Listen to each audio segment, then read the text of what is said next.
A veces, aceptar un trabajo bien pagado puede convertirse en una maldición disfrazada de oportunidad. Cuando me ofrecieron el puesto en el Hospital Juárez de México, la paga era mejor de lo que había esperado. Las enfermeras decían que el turno nocturno tenía una rotación extraña que pocas soportaban más de unos meses. Lo atribuí al estrés, a las largas horas de trabajo y al ambiente pesado que solían tener los hospitales antiguos. Pero la realidad era otra. Desde la primera noche sentí algo fuera de lugar.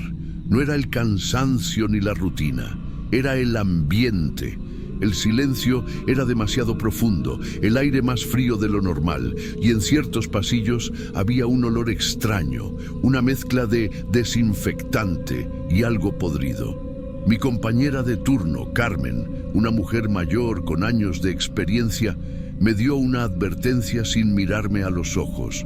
No bajes al subsuelo. Nunca. No quise insistir. Pensé que era una exageración o una broma de bienvenida. Pero esa misma noche, alrededor de las 3 de la madrugada, mientras hacía mi ronda, escuché golpes fuertes debajo de mis pies. Un sonido hueco, como si estuvieran arrastrando algo pesado en el piso inferior. Me detuve en seco.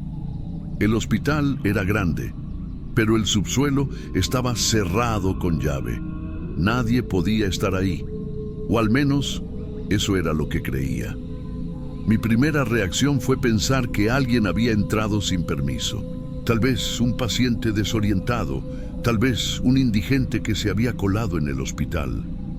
Fui hasta la estación de enfermería, donde Carmen me miró con una expresión seria antes de que pudiera hablar. «También lo escuchaste, ¿verdad?», susurró. Asentí. ¿Quién puede estar ahí abajo? Nadie. O al menos nadie vivo. La piel se me erizó. No quise mostrar miedo. Busqué la llave en mi casillero y caminé hacia las escaleras. Carmen no intentó detenerme, pero me observó con lástima. Descendí lentamente con la linterna en mano. El aire era denso, difícil de respirar. Las luces parpadeaban, proyectando sombras temblorosas en las paredes. Cuando llegué al pasillo del subsuelo, el golpeteo se detuvo de inmediato. Avancé con cautela, revisando cada rincón. Había camillas oxidadas, muebles cubiertos de polvo y cajas apiladas en los rincones. Nada fuera de lo común. Pero cuando giré hacia el fondo del pasillo, vi a alguien. Una silueta alta, delgada, con una bata blanca manchada. Estaba de espaldas, inmóvil. ¿Se encuentra bien?, pregunté con la voz temblorosa. La figura no respondió. Di un paso adelante. El hombre giró la cabeza lentamente, demasiado lento, como si su cuello no tuviera huesos. Y cuando su rostro quedó visible, comprendí por qué tantas enfermeras abandonaban el hospital. El aire se volvió gélido en cuestión de segundos. Mi linterna parpadeó y mi cuerpo se quedó paralizado cuando vi su rostro. No tenía ojos, solo cavidades hundidas donde deberían estar. La piel parecía derretida en algunas zonas, como si hubiera sufrido graves quemaduras. Su boca se movía, pero de ella no salía sonido alguno. Sentí un frío recorrerme la espalda. No podía moverme. No podía gritar. El silencio era absoluto, pero dentro de mi cabeza un murmullo sordo comenzó a crecer. No eran palabras, sino algo más oscuro, como lamentos atrapados en el aire. Entonces, la figura dio un paso hacia mí. El pánico me invadió y retrocedí, tropezando con una camilla. La linterna cayó al suelo y la luz se apagó. Todo quedó en penumbras. Me impulsé con las manos y corrí hacia las escaleras sin mirar atrás. Subí los escalones de 2 en 2, sintiendo un peso invisible a mis espaldas. Cuando alcancé la puerta y la cerré de golpe, sentí como si algo hubiera quedado atrapado del otro lado. Me giré jadeando. Carmen me observaba desde la estación de enfermería con una expresión sombría. Te lo advertí, esa noche no dormí. Me quedé en la estación de enfermería con la mente reviviendo lo que había visto. Al amanecer, fui con el doctor de guardia, el doctor Velázquez, un hombre de rostro serio y mirada cansada. Le conté lo que había pasado, esperando que se burlara de mí o al menos intentara darle una explicación racional, pero no lo hizo. Si quieres conservar este empleo, no hables más de lo que viste. Me quedé en silencio, confundida. Doctor, ¿qué ocurre en el subsuelo? Suspiró, acomodándose los lentes. Hace muchos años, antes de que el hospital fuera remodelado, el subsuelo era el área de psiquiatría. Se dice que los médicos de la época realizaban tratamientos inhumanos, terapias de choque, lobotomías, pruebas experimentales. Muchos pacientes murieron ahí abajo, gritando de dolor. Mi piel se erizó. ¿Y el hombre que vi? No eras la primera en verlo, murmuró. Y no serás la última. Mis manos temblaban. Cuando terminé mi turno, Carmen me tomó del brazo antes de que saliera. No bajes nunca más, no vuelvas a escuchar. Si empiezas a oírlos, ponte los audífonos, escucha música, ignóralos. Asentí, pero algo dentro de mí ya sabía que era demasiado tarde. Los lamentos ya estaban dentro de mi cabeza. Intenté seguir el consejo de Carmen. Pasaron algunas semanas y me obligué a ignorar cualquier sonido extraño.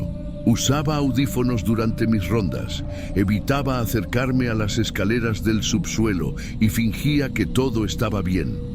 Pero el hospital no me dejaría en paz. Esa noche, a las 3 de la madrugada, las luces parpadearon en todo el pasillo. Un frío insoportable llenó el ambiente. Me quité los audífonos y lo escuché. Gritos desgarradores venían del subsuelo, el mismo lamento desesperado, el mismo sonido de camillas chocando, de objetos siendo lanzados al suelo. Mi corazón latía descontrolado. Miré alrededor buscando a Carmen, pero estaba sola. Quise ignorarlo, pero algo en mí me obligó a moverme. Tal vez fue la culpa, tal vez fue la necesidad de respuestas. Tomé una linterna y bajé. Cada escalón que descendía hacía que el aire se volviera más pesado. La oscuridad era más densa que nunca y el olor a antiséptico y carne podrida impregnaba el ambiente. Al llegar al pasillo, las luces se apagaron. Sentí una presencia detrás de mí. Me giré lentamente y lo vi. El hombre sin ojos, pero esta vez no estaba solo. Detrás de él, en las sombras, se movían más figuras deformadas. Pacientes con batas desgarradas, rostros desfigurados, cuerpos mutilados. Algunos sin mandíbula, otros con enormes cicatrices en la cabeza. Intenté retroceder, pero el pasillo se extendió como si no tuviera fin. El hospital me estaba atrapando. Los murmullos en mi cabeza se volvieron gritos ensordecedores. Lamentos de almas atrapadas, de dolor, de desesperación. Y entonces todo se detuvo.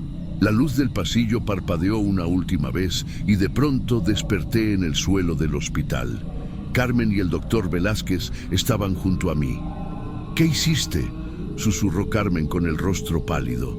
Me levanté como pude, aún aturdida.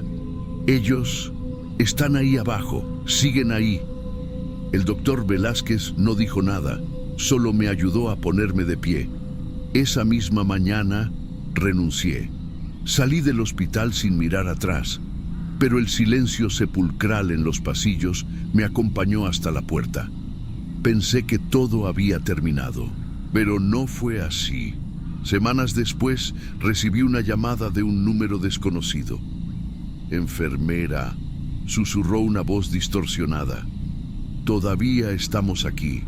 El teléfono se apagó por sí solo y en el reflejo de la pantalla vi una silueta de bata blanca parada detrás de mí.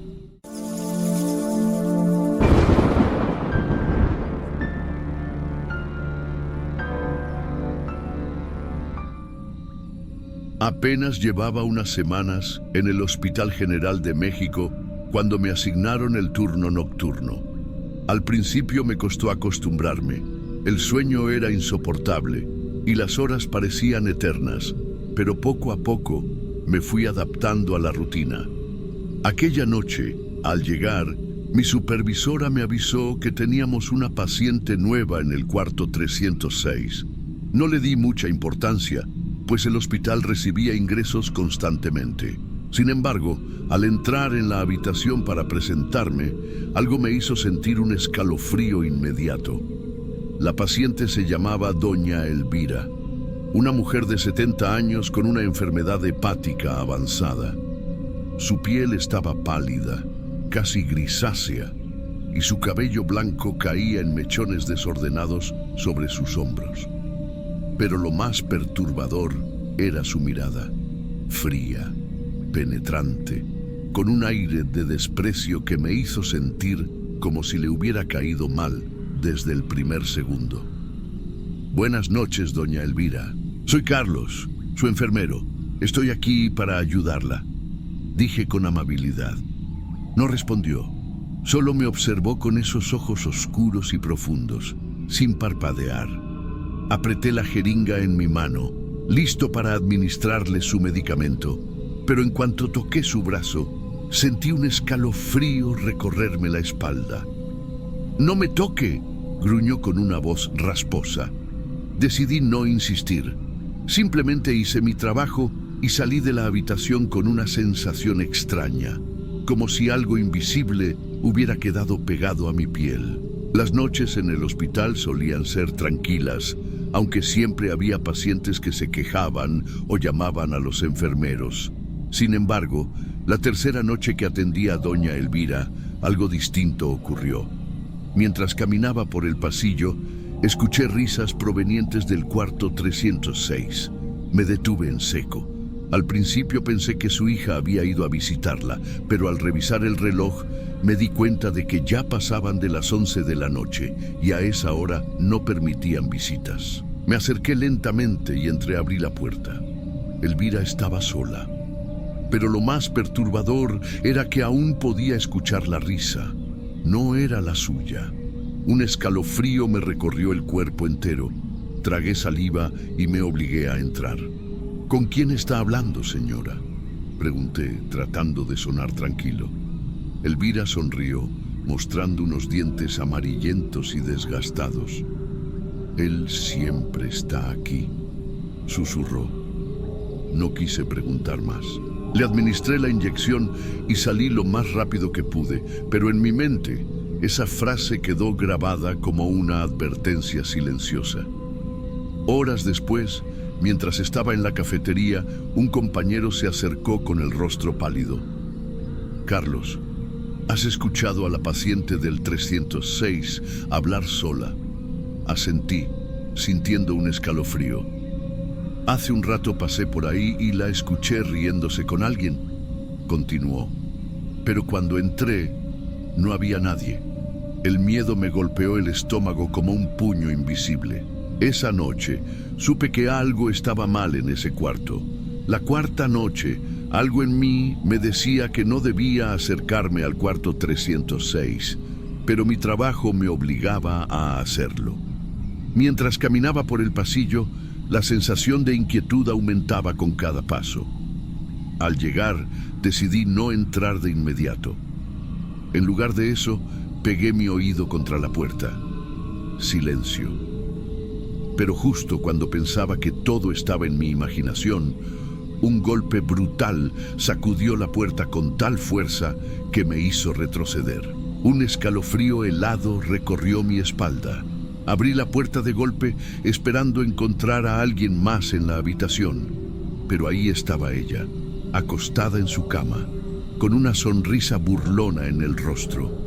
«No debes hacer eso, muchacho», dijo en un tono burlón.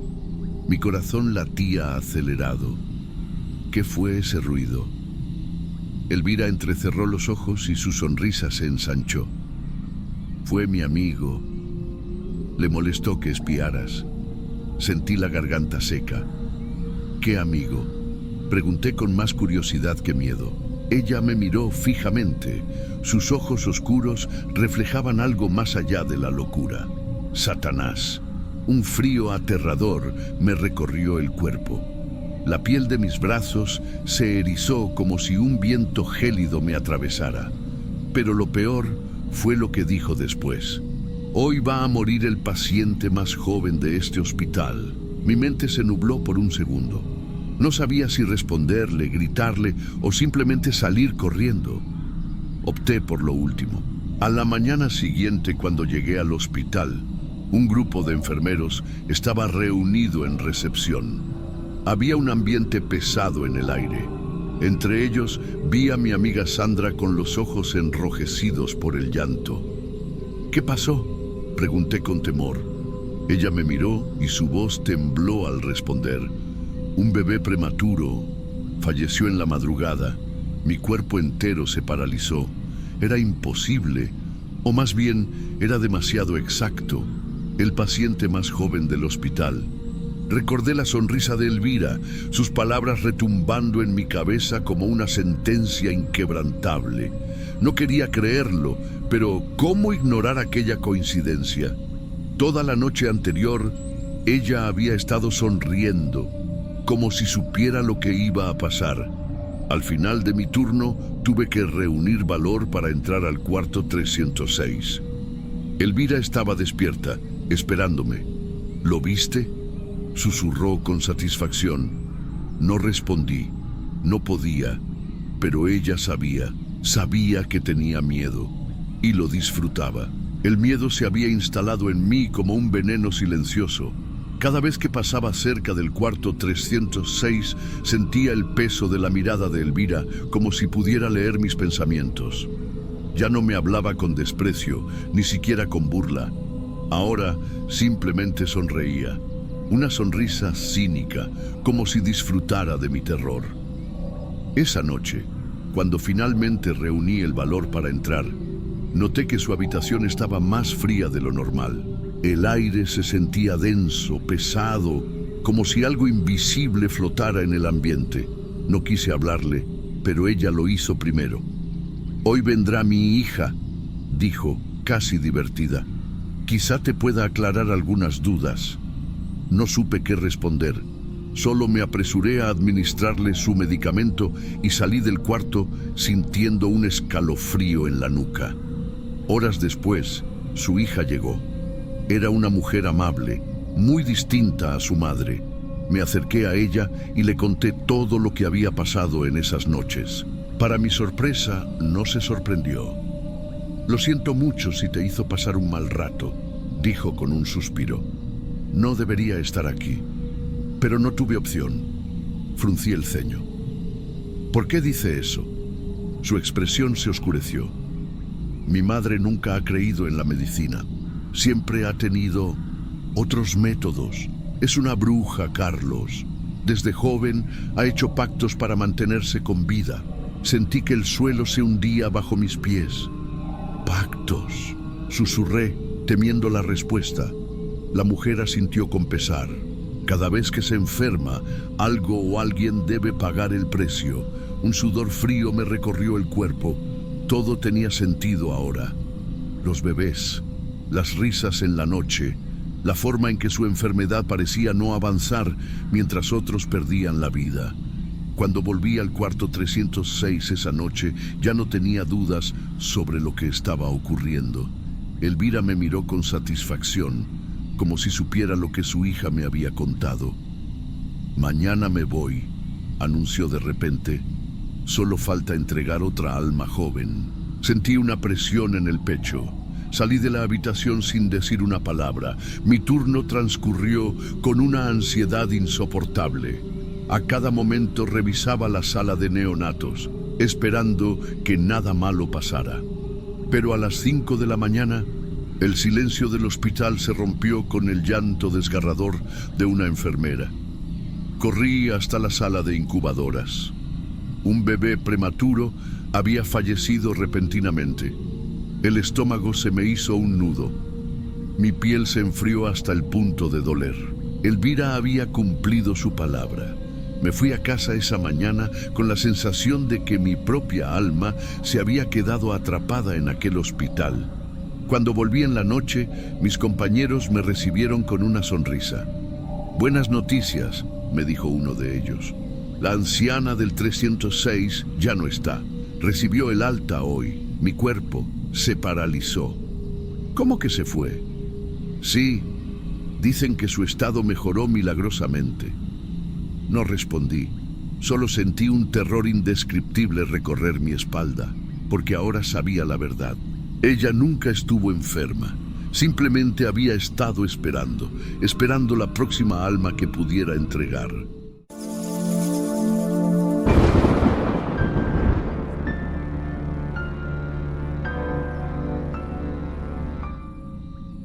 Me llamo Miguel y soy enfermero desde hace algunos años. Nunca había trabajado en un hospital público hasta que me transfirieron al Hospital General de México. Había escuchado historias sobre lo pesados que eran los turnos ahí, pero la verdad es que no me importaba demasiado, ya que el sueldo seguía siendo bueno y yo estaba acostumbrado al ritmo de trabajo. El primer día, mi compañero Ramiro fue el encargado de darme el recorrido por el hospital. Me mostró los pisos, las áreas de descanso, los quirófanos y por supuesto los elevadores. Todo parecía bastante normal, pero cuando estábamos por terminar el recorrido, me dio una advertencia que me puso los pelos de punta. Ah, y otra cosa, ni se te ocurra presionar el botón del 6º piso. Me reí, pensando que era alguna broma entre colegas, pero Ramiro no sonrió. Ese piso está cerrado desde hace más de 20 años. Dicen que hubo un incendio, pero la verdad nadie sabe bien qué pasó. Lo único que te digo es que si por error el elevador te lleva ahí, no salgas, simplemente baja. La seriedad en su rostro hizo que un escalofrío recorriera mi espalda. No insistí en preguntar más. Pasaron los días y mi rutina de trabajo seguía sin novedades. Sí, era más pesado que en otros hospitales, pero no había pasado nada fuera de lo normal. Hasta esa noche. Eran casi las 10 de la noche cuando entré por la recepción para comenzar mi turno. La recepcionista me saludó con una sonrisa cansada y el encargado de intendencia, un señor de unos 60 años, me dio un pequeño asentimiento con la cabeza. Todo parecía normal, demasiado normal. Me dirigí al pasillo donde estaban los elevadores y, justo cuando estaba por presionar el botón para subir al 5º piso, vi algo extraño. Una mujer con bata de hospital entró sola al elevador. Me pareció extraño, porque los pacientes nunca deben andar solos a esas horas. Intenté alcanzarla, pero cuando llegué, las puertas del elevador ya se habían cerrado. Miré el tablero digital y vi que el ascensor subía hasta el 6º piso. Esperé afuera, pensando que bajaría nuevamente con la paciente dentro, pero cuando las puertas se abrieron, el elevador estaba completamente vacío. Me quedé helado. ¿Dónde estaba la mujer? ¿Se había bajado? Pero, ¿cómo? El escalofrío en mi espalda regresó con fuerza. Pensé que tal vez se había desorientado y estaba atrapada ahí arriba. No podía ignorarlo. Tenía que subir. Respiré hondo y antes de darme cuenta, mis dedos ya habían presionado el botón del 6º piso. Las puertas se cerraron. El ascensor comenzó a subir. Sentí un vacío en el estómago mientras veía los números en el panel. 3, 4, 5. Cuando la luz marcó el 6º piso, las puertas se abrieron lentamente. Y entonces lo vi. El pasillo estaba perfectamente iluminado. Las paredes impecables, los pisos brillaban. Las puertas de las habitaciones estaban en perfecto estado. Era como si el piso estuviera en funcionamiento. No había personas a la vista, pero se escuchaban murmullos, el sonido de pasos suaves, el movimiento de camillas. Mi sangre se heló. Esto no tenía sentido. Ramiro dijo que el piso estaba cerrado hacía más de 20 años. Y sin embargo, ahí estaba yo, viendo un área de hospital que parecía totalmente activa. ¿Hola?, pregunté en voz baja, pero nadie respondió. El aire olía a desinfectante, pero había un leve aroma metálico en el ambiente, como a sangre seca. Di un paso hacia adelante, pero algo dentro de mí gritaba que no lo hiciera, que bajara de inmediato, y lo hice. Presioné desesperadamente el botón del 5º piso y por suerte el elevador me obedeció. Cuando llegué al 5º piso, mi compañera Rosa me estaba esperando en el pasillo.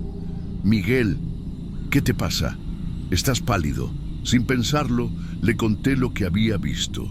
Sus ojos se abrieron con terror. No puede ser. Me dijo que ella había estado en ese piso una vez, que una noche el ascensor la había llevado ahí solo. Pero cuando se abrieron las puertas, todo estaba oscuro, lleno de escombros, paredes sucias y grietas en el suelo. Nada que ver con lo que yo había visto.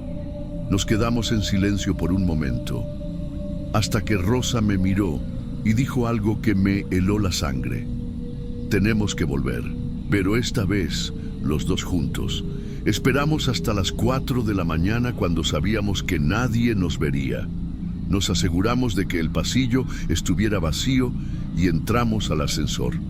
Rosa estaba tensa. Yo también. Presionamos el botón del 6º piso. Las puertas se cerraron. El ascensor comenzó a subir. Cuando las puertas se abrieron, nos quedamos paralizados.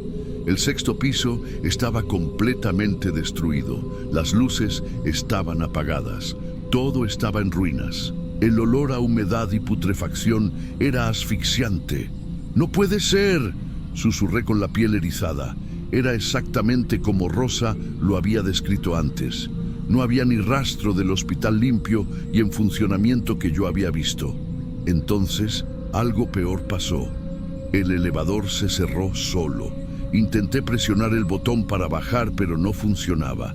Un viento helado recorrió el pasillo y entonces lo escuchamos. Pasos. Alguien venía hacia nosotros. Rosa encendió la linterna de su celular y la dirigió hacia el fondo del pasillo. Y entonces la vimos. Una mujer con bata de hospital arrastrándose por el suelo hacia nosotros. Su piel era pálida, casi grisácea, y sus ojos negros y hundidos. Sus labios se movían como si estuviera murmurando algo. «¡No, no, no!», gritó Rosa, soltando su teléfono. Intenté abrir el elevador de cualquier manera.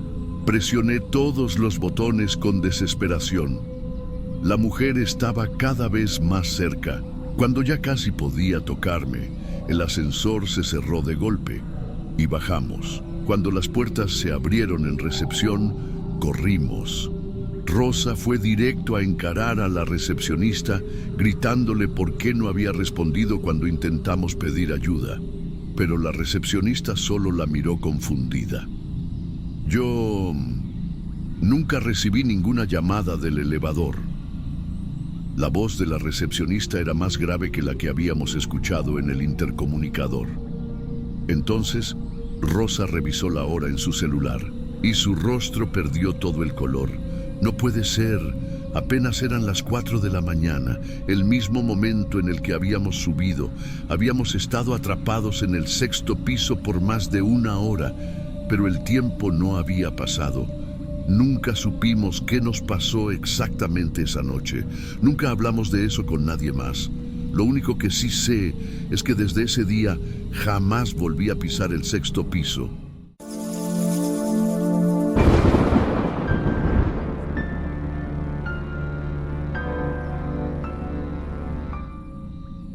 Me llamo Miguel y soy enfermero desde hace varios años. He trabajado en distintos hospitales, pero hay uno en particular que marcó mi vida para siempre: el Hospital General de la Ciudad de México. Desde el primer día supe que no era un hospital cualquiera. Cuando conseguí el trabajo, me sentí afortunado. No era fácil entrar ahí, y yo había logrado hacerlo. Al principio, todo parecía normal. Largas jornadas, pacientes difíciles, compañeros de trabajo que iban y venían. Pero con el tiempo, comencé a notar algo extraño en los pasillos, especialmente en los turnos nocturnos. Algunos compañeros mencionaban cosas raras que ocurrían de madrugada, pero yo no les prestaba mucha atención. Pensé que eran solo rumores, historias inventadas para asustar a los nuevos. No tardaría mucho en darme cuenta de que, en ese hospital, la realidad podía ser mucho más aterradora que cualquier historia. Fue en una cirugía cuando lo vi por primera vez. Estábamos en la sala de operaciones, en una intervención complicada. Yo era uno de los enfermeros ayudantes del cirujano. Todo transcurría con normalidad, hasta que el doctor me pidió que buscara un bisturí en una mesa cercana. Me giré para alcanzarlo, y fue entonces cuando en la esquina de la sala lo vi. Un hombre con bata blanca y un estetoscopio en el cuello, parado junto a la puerta, mirándonos en completo silencio. No lo reconocí. Nunca lo había visto en el hospital. Por un segundo me quedé inmóvil, tratando de procesar su presencia. No cualquiera podía entrar a una cirugía de ese nivel, y menos sin avisar. El doctor me exigió la herramienta con un tono impaciente, sacándome de mi trance. Se la pasé de inmediato, y cuando volví a mirar la esquina de la sala, el hombre ya no estaba. Sentí un escalofrío recorrerme la espalda. Miré a mis compañeros, pero nadie parecía haber notado nada extraño. No dije nada. Tal vez había sido mi imaginación, o al menos eso quise creer. La noche siguiente me asignaron el turno nocturno, algo que en un principio me gustaba. La tranquilidad del hospital sin visitas ni ruido hacía que el ambiente fuera más relajado. Pero esa noche, la calma se rompió de golpe. Entre mis pacientes había una señora llamada Doña Rosa, de 65 años, internada por insuficiencia renal. Llevaba semanas en el hospital y solíamos conversar mucho. Era una mujer fuerte y optimista, pero cuando entré a su habitación para administrarle su medicamento, noté algo raro en su expresión. Se veía inquieta, asustada. ¿Todo bien, Doña Rosa?, le pregunté mientras preparaba su dosis. Ella me miró con los ojos bien abiertos y me susurró: «Hace rato entró un doctor a mi cuarto». Me detuve en seco. ¿Un doctor? ¿Quién era? No lo sé. Nunca lo había visto antes. Mi piel se erizó. ¿Qué hizo? Nada. Solo se quedó ahí parado, en la puerta. Lo llamé varias veces, pero no me respondió. Solo me miraba y luego se fue. Traté de tranquilizarla. Le dije que tal vez era uno de los doctores que hacía rondas nocturnas, pero en el fondo supe que no era así. Su descripción coincidía perfectamente con el hombre que había visto en la cirugía. Pasé un rato con ella hasta que se durmió. Después salí de la habitación, sintiéndome cada vez más inquieto. No podía ser una coincidencia, y lo peor era que apenas estaba comenzando. Después de lo que ocurrió con Doña Rosa, pasé el resto de la noche inquieto. Traté de concentrarme en mi trabajo, pero cada vez que caminaba por los pasillos vacíos del hospital, sentía que algo me observaba. Más tarde, decidí bajar a la cafetería para hacerme un café. Ahí me encontré con dos compañeras, Ana y Lorena, que conversaban en voz baja, con caras de desconcierto. Apenas entré, Ana me miró fijamente y dijo: «Él también lo vio en cirugía». Me quedé helado. «¿De qué hablan?», pregunté con el corazón acelerado. Lorena tomó aire antes de responder. «Hace unos minutos estaba haciendo mi ronda en el tercer piso cuando vi a un hombre con bata blanca parado al final del pasillo». «¿Le hablaste?». «Sí, pero no contestó. Solo caminó hacia un pasillo sin salida. Cuando fui tras él, ya no estaba». Se hizo un silencio pesado. El tercer piso era donde estaba la habitación de Doña Rosa. No les conté lo que ella me había dicho. No quería que se sugestionaran más, ni tampoco quería pensar demasiado en eso. Pero algo dentro de mí me decía que ese hombre no era solo una aparición pasajera. Al volver a mi piso, encontré a uno de mis pacientes fuera de su habitación. Era don Esteban, un hombre mayor con Alzheimer. Se veía nervioso, temblando. «Ya no quiero estar aquí», susurró. «Ese hombre quiere hacerme daño». Intenté calmarlo, pero se negaba a volver a su habitación. En ese momento, supe que no podía seguir negándolo. Fuera lo que fuera, esa presencia no estaba solo en el hospital. Al día siguiente, compartimos lo que habíamos visto con un médico joven llamado Andrés, quien se llevaba bien con todos. Él no creía en fantasmas, pero sintió curiosidad y decidió investigar. Horas después, nos mostró un periódico antiguo del hospital. ¿Es este el hombre que vieron?, preguntó señalando una foto en blanco y negro. Mi sangre se heló. Era él. El artículo hablaba de un médico llamado Dr. Valverde, quien trabajó en el hospital en los años 50 en el área psiquiátrica. Pero no era un doctor cualquiera. Fue arrestado por realizar experimentos inhumanos en pacientes. Recibió una condena de 50 años en prisión, pero se quitó la vida en su celda a los 2 meses de estar encerrado. Nos quedamos en silencio. Era un hombre que había cometido actos terribles y aún seguía aquí. Después de ese día, su presencia se hizo más común. Casi todos los pacientes nocturnos hablaban de un doctor silencioso que los observaba desde la puerta. Nunca hizo daño a nadie, pero su sola presencia era suficiente para sembrar el terror. 2 años después, me trasladaron a otro hospital. Nunca volví a verlo, pero hasta el día de hoy sé que sigue allí, tal vez esperando algo, tal vez buscando a su próxima víctima.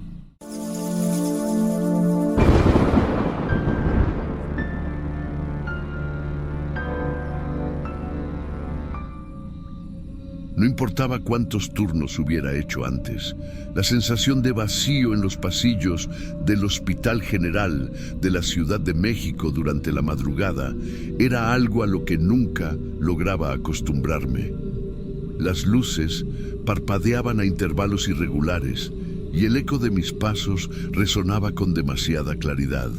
Desde el primer día, Miguel y Lorena, 2 compañeros de guardia, me advirtieron que en ese hospital pasaban cosas extrañas. Pensé que solo querían asustarme, así que me limité a reír y a seguir con mi trabajo. Pero no tardé en notar que algo no estaba bien. La primera vez que sentí un escalofrío real fue una noche en la que terminaba mi turno. Caminaba por el estacionamiento cuando, sin razón aparente, tuve la necesidad de mirar hacia el viejo edificio del hospital, el que había sido usado como morgue improvisada en el peor año de la pandemia. Las ventanas estaban oscuras, polvorientas, pero en una de ellas, a lo alto, vi una figura, una silueta inmóvil que parecía observarme. Parpadeé y ya no había nada. Aceleré el paso hacia mi coche, sintiendo una presión en el pecho que no podía explicar. Tal vez solo era mi imaginación, o tal vez no. A la siguiente noche, Miguel y yo recibimos la tarea de trasladar un cuerpo a la vieja morgue.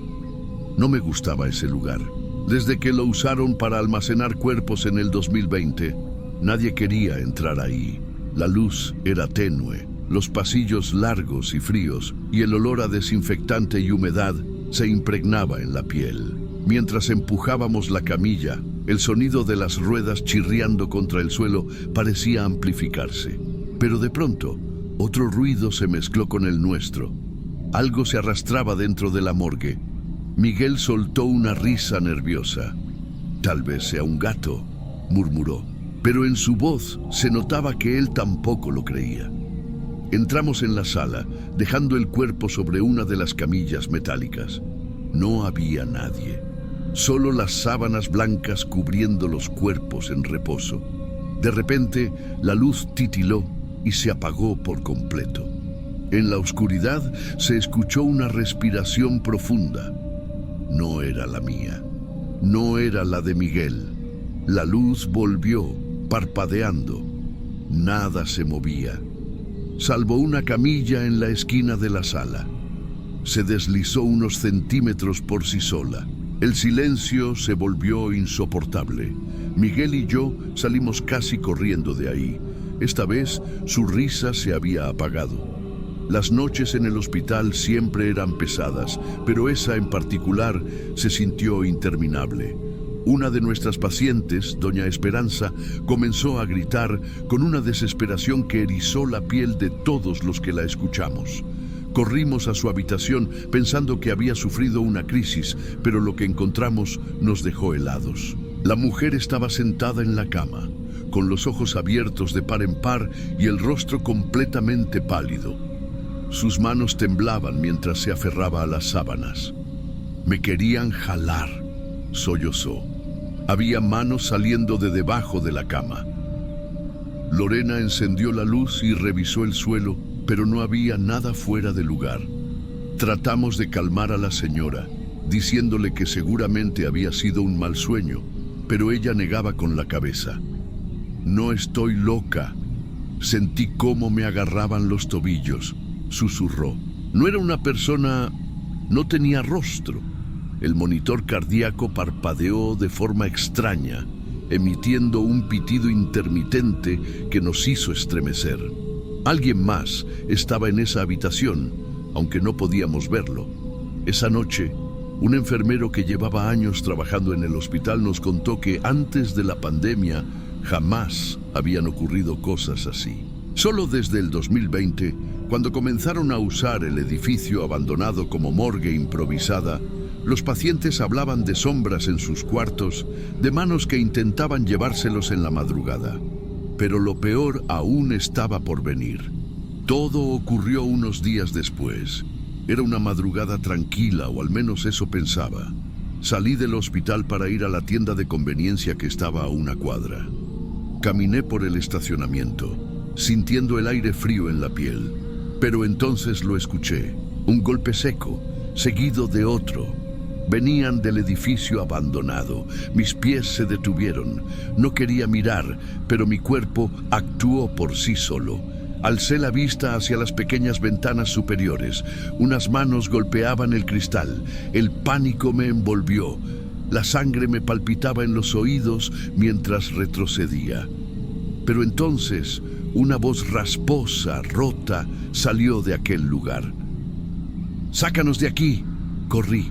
Corrí como nunca en mi vida, de regreso al hospital. Apenas crucé la puerta, llamé a Miguel y a Lorena.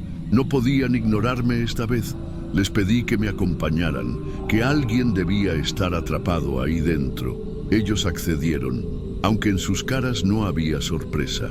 Parecía que sabían lo que iba a pasar. Salimos de nuevo. Miguel volteó un bote de basura para que pudiera subirme y mirar por la ventana. Con las manos temblorosas, encendí la linterna del celular y apunté al interior. El lugar estaba vacío, pero en la pared había marcas de manos, decenas de ellas impresas en un tono oscuro. Un estruendo nos hizo saltar. La puerta del edificio se cerró de golpe, como si algo al otro lado la hubiera empujado con furia. Y entonces, el sonido de pasos resonó en el interior, pesados, lentos, como si alguien o algo se acercara a nosotros. No nos quedamos a averiguarlo. Desde aquella noche dejé de salir sola al estacionamiento, pero lo peor no era eso. Lo peor era saber que cada noche, cuando el hospital se sumía en el silencio, alguien dentro de ese edificio seguía pidiendo ayuda. Alguien que nunca pudo salir.